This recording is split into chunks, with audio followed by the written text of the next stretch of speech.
네, 앞서 예고해드린 대로 오늘 업종 분석은 2차 전지를 좀 얘기할 건데요. DB금융투자의 안회수 연구원이 나와 있습니다. 어서 오십시오. 최근에 그래도 2차 전지가 단기 랠리를 했다라고 볼 수도 있을 것 같습니다. 어떻습니까? 앞으로 2차 전지의 흐름을 저희가 좀 봐야 될 것 같은데 지금 현재 2차 전지 주가 흐름을 어느 단계에 있다라고 판단하고 계세요? 네, 최근 좀 단기 랠리를 보였었는데요. 네. 그 랠리를 보였던 종목들을 보시면 전고체나 그리고 4680 배터리 중심 이제 밸류 체인들이 좀 상승세를 보였던 바가 있습니다. 일단 두 가지 좀 이유들을 각각 말씀을 드리면 전고체 밸류 체인이 주목받았던 이유는 일단 첫 번째로 삼성 SDI가 27년까지 전고체 전지 양산 목표로 하고 있기 때문에 올해 좀 신사업 투자 발표가 기대가 되는 상황입니다. 네. 그리고 또 최근 들어서는 BYD나 벤츠 같은 기업들이 좀 예상했던 것보다 빠르게 전기차량으로 전고체 배터리를 탑재하겠다라는 계획을 발표를 하면서 네. 좀 기대감이 있었던 것 같고요. 그리고 또 4680 배터리 밸류 체인에 대해서 말씀을 드리면 최근 들어서 또 새로운 전기차 이외에 새로운 어플리케이션에 대한 기대감도 좀 생겨나는 것 같습니다. 네. 일단 테슬라가 4분기 실적 발표 때 전기차 얘기만이 아니라 옵티머스 같은 휴머노이드 로봇. 네. 로봇 얘기도 굉장히 많이 했고요. 그리고 이제 최근에는 또 현대차와 SDI가 로봇 배터리를 협력해서 개발한다라는 소식들이 있었습니다. 이러한 로봇 배터리에는 주로 원통형 배터리가 탑재가 되고 있는데요. 이러한 쪽에서는 이제 더 높은 밀도와 안정성이 요구가 되고 있기 때문에 네. 뭐 4680 배터리뿐만 아니라 전고체 배터리에 대한 좀 기대감으로도 다 같이 연결돼서 좀 이어진다라고 해석을 할 수가 있겠습니다. 저희가 이제 보통 이제 전고체를 미래의 배터리다라고 얘기를 하고 있죠. 그래서 그 방향으로는 갈 것 같은데 그게 시점이 언제가 될 것이냐라는 문제가 있는데 기대감이 좀 높아지고 있다 이런 말씀이시고 그리고 말씀하신 대로 전기차 말고 다른 데 이제 배터리가 들어갈 가능성이 높아지면서 그게 이제 휴머노이드 로봇 이것까지 이제 주가에 좀 작용을 하고 있다 이런 말씀이신데 근데 이제 주가를 저희가 이익의 함수다라고 보면 결국에는 기업들이 이익을 내야 주가가 더 가는데 최근에 국내 2차 전지 업체들 실적을 보면 줄줄이 좀 부진한 실적들을 내고 있단 말이죠. 올해도 실적은 좀 개선의 여지가 있습니까? 어떻게 보세요? 네, 올해도 좀 실적 회복 속도는 느릴 것이다라고 보고 있습니다.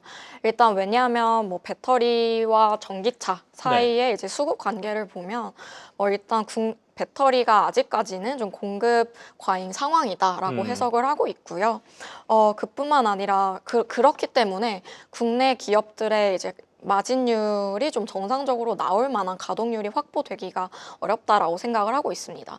뭐 기존에 우리나라나 유럽에 있던 기존 공장들은 좀 가동률이 낮아지고 있는 반면에 이제 미국에서 이제 새롭게 가동을 시작한 공장들은 초기 가동 단계이기 때문에 가동률이 낮습니다. 따라서 이제 전기차 시장, 이제 전기차 판매량이 이제 글로벌 성장률이 20%, 30% 수준이 아니라 더 높은 수준으로 나와야 좀 가동률뿐만 아니라 실적까지 회복이 될 수 있다라고 판단하고 있는 상황입니다.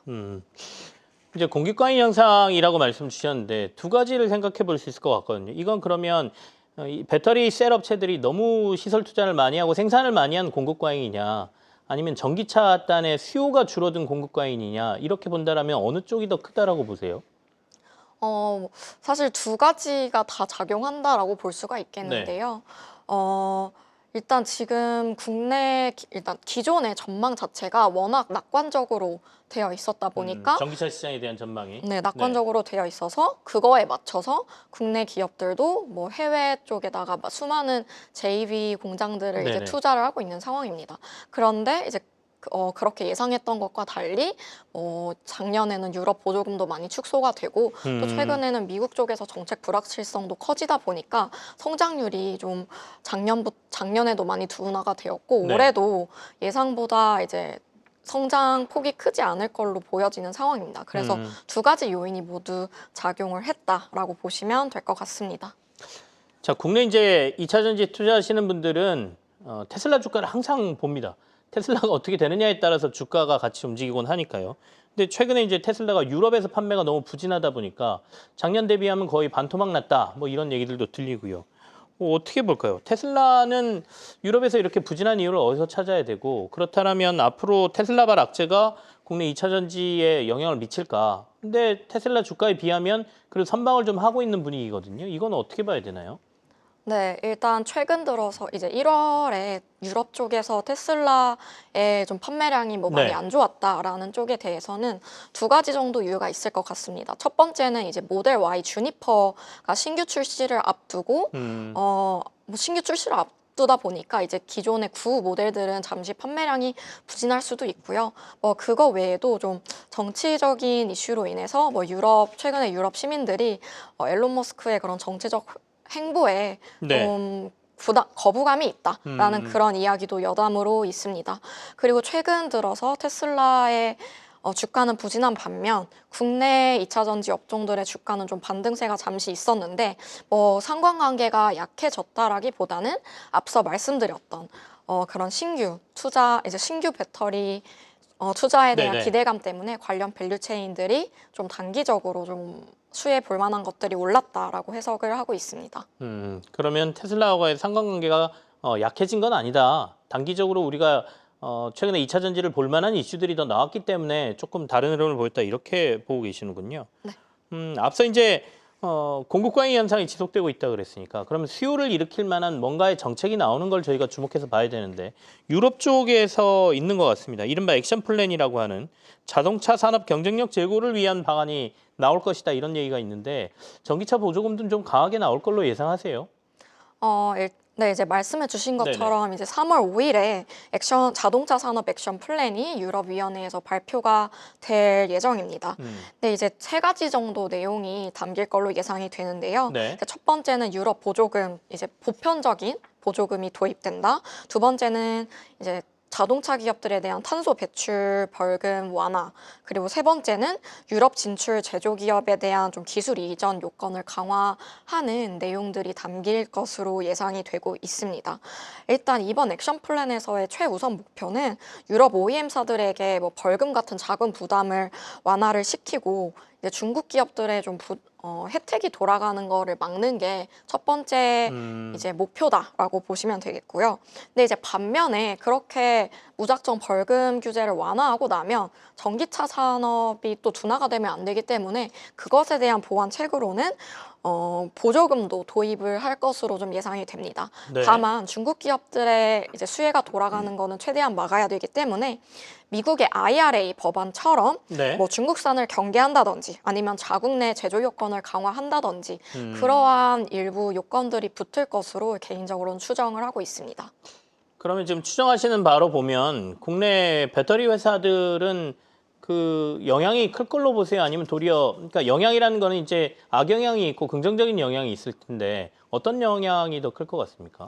네, 일단 유럽 보조금이 네. 만약 부활하게 된다면 유럽 전기차 판매 성장률이 회복할 가능성이 큽니다. 네. 그렇기 때문에 당장은 시장에 이제 긍정적으로 작용할 수 있다라고 보고 있고요. 이제 LG 에너지 솔루션은 폴란드 그리고 삼성 SDI는 헝가리에 배터리 공장을 운영하고 있기 때문에 가동률 회복에 좀 단기적으로 도움이 될 수가 있겠습니다.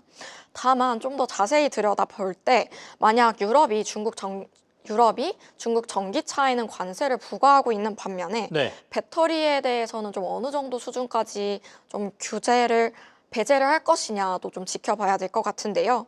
만약에 자국 내에서 이제 유럽 권역 내에서 생산을 하고 뭐 기술 이전으로 협력을 한다라고 했을 때는 중국 기업들에게는 좀 협상 도구로 사용될 수가 있기 때문에 좀 그런 측면은 저희가 또 앞으로 주의 깊게 지켜봐야 될 것 같습니다. 어쨌든 3월 초에 나올 유럽의 이 액션 플랜 어떻게 나오는지 이게 또 우리 산업에 어떻게 영향을 미치는지 그때 가서 또 분석을 다시 조금 해봐야 될 것 같습니다. 국내에서는 이제 이벤트로 보면 인터배터리 2025 여기도 다음 달 5일부터 열리거든요. 여기서 이제 새로운 기술부터 시작해서 여러 가지 이슈가 좀 나올 것 같은데 어느 쪽을 저희가 포커스를 두고 좀 이 행사를 바라볼까요? 네, 이제 제가 기대하고 있는 네. 부분들을 좀 말씀드리도록 하겠습니다. 일단 첫 번째로는 원통형 배터리가 탑재된 다양한 어플리케이션들이 좀 얼마나 전시가 될지를 기대를 하고 있습니다. 작년에는 사이버 트럭향으로 4680 배터리가 많이 주목을 받았다면 올해에는 주니퍼 Y 모델의 2170 업그레이드 버전이 또 다량 출하가 예정이 되고 있고요. 네. 이뿐만 아니라 좀 앞서 말씀드렸던 이제 로봇이나 UAM 등에서도 이제 원통형 배터리들이 좀 탑재가 많이 될 것으로 기대가 되는 상황입니다. 특히 이쪽에는 하이니켈에다가 실리콘 음극재로 에너지 밀도를 더 높인 스펙들이 좀 요구가 될 텐데요. 특히 이번에 삼성 SDI 전시관에서 뭐 현대차, 기아의 서비스 로봇들도 네. 좀 같이 전시가 될 것이다라고 얘기가 나오고 있는 상황이고요. 또 이번 전시에는 중국 기업들의 참여도 많이 기대가 됩니다. 일단 중국 기업들은 아무래도 이제 기술 개발 속도가 굉장히 빠른데요. 뭐 우리나라 기업들이랑 좀 비교를 해서 뭐 전고체 배터리의 스펙은 어느 정도 왔는지, 아니면 LFP 측면에서는 친환경 공정이 어느 정도 수준까지 왔는지 중점으로 비교해 보면서 본다면 좀 포인트를 짚어볼 수 있을 것 같습니다.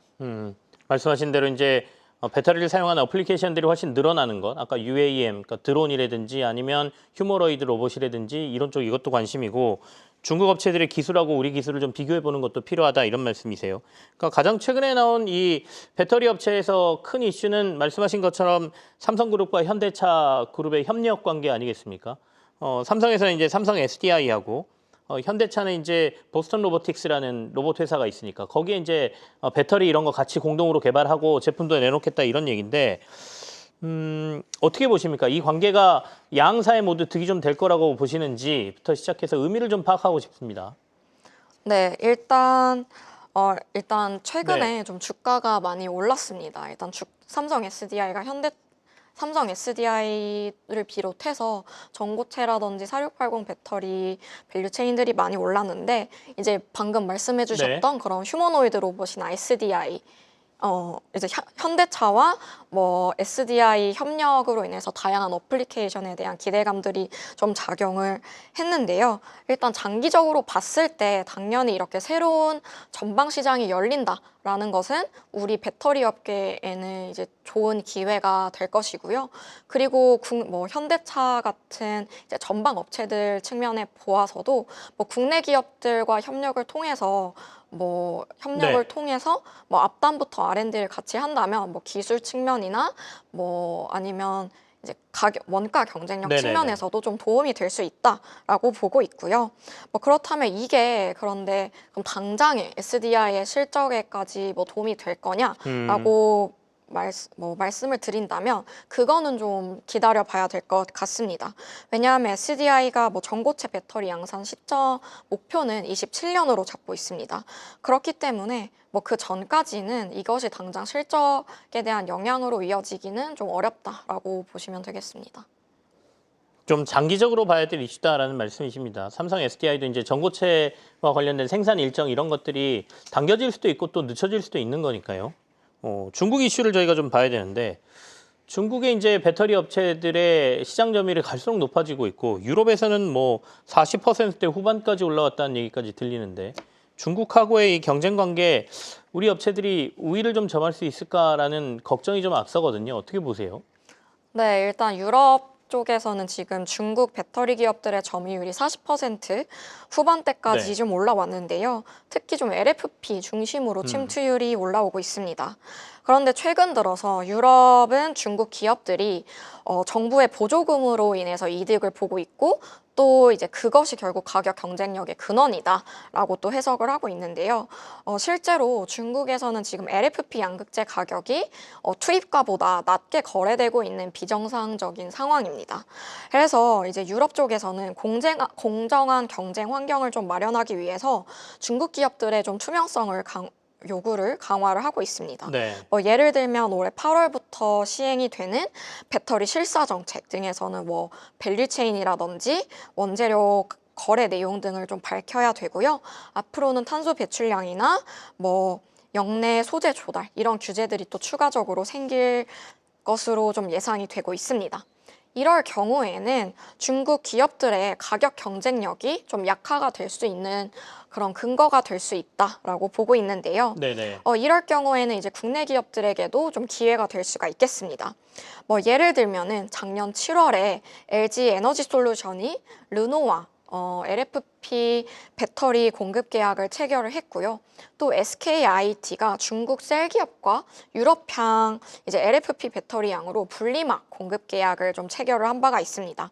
이러한 사례들이 무엇을 내포를 할까라고 했을 때, 만약 유럽 내에서 다양한 제약 조건들이 생기고 그런 제약 조건 하에서 경쟁을 하게 된다면 네네. 국내 기업들과 중국 기업들의 가격 경쟁력이 좀 비슷해질 수 있다라는 거를 좀 내포한다라고 생각을 합니다. 지금 이제 LFP 배터리 얘기를 좀 해주셨으니까 국내 기업들의 지금 LFP 배터리의 경쟁력은 어느 정도까지 올라왔다고 보세요? 네, 경쟁력을 좀 논하기에는 아직까지는 우리나라 기업들이 좀 초기 단계에 있다라고 보시면 되는데요. 네. 하지만 이제 앞서 말씀드렸던 그런 이제 글로벌 규제에 의한 좀 가능성, 네. 그리고 이제 탈중국 공급망 니즈 때문에 국내 기업들도 지금 LFP 사업 준비를 열심히 하고 있습니다. 네. 일단 몇 가지 이제 예시를 드리면 LG 에너지 솔루션 같은 경우에는 미국에서 ESS 양으로 LFP 배터리 양산 시작 시점을 좀 앞당겨서 올해 상반기부터 시작을 할 예정이고요. 그리고 또 미국에서 수요 증가가 예상이 되기 때문에 기존 미시간 단독 공장 라인을 좀 증설을 해서 LFP 라인을 좀 늘릴 계획입니다. 그리고 이제 폴란드의 이제 공장도 라인 전환을 해서 LFP로 전환을 해서 26년 르노양 공급을 좀 준비를 할 계획입니다. 그리고 SDI 같은 경우에는 2026년에 LFP 배터리 양산을 목표를 하고 있는데요. 올해 신사업 발표 기대감이 전고체뿐만 아니라 LFP 쪽에서도 좀 기대가 된다라고 보시면 되겠습니다.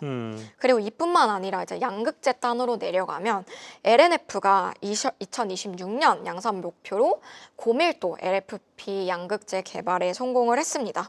그리고 이제 국내 셀 기업과 협력을 해서 프로젝트를 진행 중이다라고 알려져 있는데요. 초기 생산 능력은 5만 톤 정도로 계획을 하고 있습니다. 이 규모라 하면은 이제 셀 25기가와트, 네. 전기차는 약 35만 대까지 대응할 수 있는 규모다라고 보시면 되고, 올해 상반기 내에 관련 프로젝트가 좀 발표가 될 것으로 기대가 됩니다. 연구원님이 최근에 여러 가지 보고서 내신 걸 보니까 2차 전지주 토픽으로 LNF를 뽑으셨더라고요. 이것도 좀 얘기를 좀 들어볼까요? 네, 최근 2차 전지 업종 좀 랠리의 주요 기대감이 네. 전방 시장과 전고체 배터리에 좀 주로 기인을 했는데요. 물론 잠재력이 큰 시장이지만 다소 장기적인 이야기다라고 생각을 합니다. 네. 그래서 좀 더 가까운 타임라인에서 봤을 때는 셀 기업들이 캐펙스를 줄이고 있는 와중에도 LFP 투자는 새롭게 이제 시작을 하고 있고요. 또 전방의 니즈도 더 급박한 쪽은 LFP다라고 생각을 하고 있습니다. 그런데 이제 그 중에서 LNF가 개발을 성공한 4세대 고밀도 LFP 양극재는 중국에서도 지금 2개 기업만 양산에 성공한 상황입니다. 이러한 고밀도 LFP 양극재 제품은 충분한 프리미엄이 인정이 될 수가 있고 또 앞으로 수요도 더 많이 늘어날 거다라고 생각을 하고 있습니다. 만약에 LFP 양극재 사업이 구체화가 된다면 네. LNF 같은 경우에는 기존의 LG 에너지 솔루션이나 SK온 같은 기존 고객사뿐만 아니라 이제 신규 고객사가 추가가 되면서 네네. 국내 셀 3사를 모두 고객사로 확보할 수 있고 새로운 OEM사들까지 신규 포트폴리오에 이제 고객사 포트폴리오에 들어오게 될 수 있다라고 지금 기대가 되고 있습니다. LNF 같은 경우에는 이렇게 기존의 울트라 하이니켈뿐만 아니라 이렇게 LFP 쪽에서도 가장 사업화 속도가 빠르다라고 지금 보여지기 때문에 네. 지금 탑픽으로 말씀을 드리고 있습니다. 2차 전지주들이 다 비슷합니다만 LNF가 2023년 한때 최고점 31만 8천 원. 지금 현재 86,900원이니까요. 주가가 엄청 많이 빠져 있는데 여기서 이제 반등의 계기를 마련해야 되겠죠. 올해도 이제 사실 전방 업황이랑 이렇게 보면 좀 어렵다는 건데 여기서 그래도 계기를 마련해서 가는 업체들을 꼽아 본다면 LNF가 가장 유망해 보인다라는 게 우리 안연구원님의 의견입니다. 상반기 2차 전지 투자 전략을 정리하면서 오늘 마무리를 좀 해야 되겠는데요. 어떻게 투자 전략 짜고 가는 게 좋겠습니까? 네, 일단 상반기 같은 경우에는 좀 아무래도 실적 회복이 네. 느릴 수밖에 없습니다. 그래도 실적 회복이 느릴 수밖에 없고 1분기에 좀 바닥을 찍을 가능성이 크기 때문에 좀 조심스럽게 접근하는 것이 좋다라고 말씀을 드립니다. 또한 3월 말에 공매도가 지금 예정이 되어 있기 때문에 특히 섹터에 좀 취약한 상황이다라고 좀 판단하고 있고요. 하지만 이제 26년을 준비를 하면서 이제 26년을 생각을 한다면 새로운 이제 전기차 모델들도 좀 대량으로 새롭게 출시가 되고 또 국내 기업들의 실적도 이제 바닥을 찍고 회복을 하는 구간으로 들어설 것이기 때문에 네. 26년에 앞서 말씀드렸던 그런 LFP나 또 추가적으로 이제 투자가 기대되는 전고체 부분 중심으로 살펴보신다면 이제 준비를 해 나가시면 좋을 것 같습니다. 올해보다는 2026년이 목표다라는 말씀으로 들립니다. 올해 이제 잘 2차 전지와 관련된 부분들 보면서 또 반등의 계기가 나오면 사실은 이제 선반영되는 경우도 있거든요. 그래서 2차 전지는 올해 이제 내년을 준비하는 마음으로 투자하자라는 전략을 들어봤습니다. TV금융투자의 안혜수 연구원과 함께했습니다. 감사합니다. 계속해서 다양한 경제 이슈를 알고 싶다면 구독과 좋아요, 알림 설정 부탁드립니다. AI 캐스터 권미정이었습니다.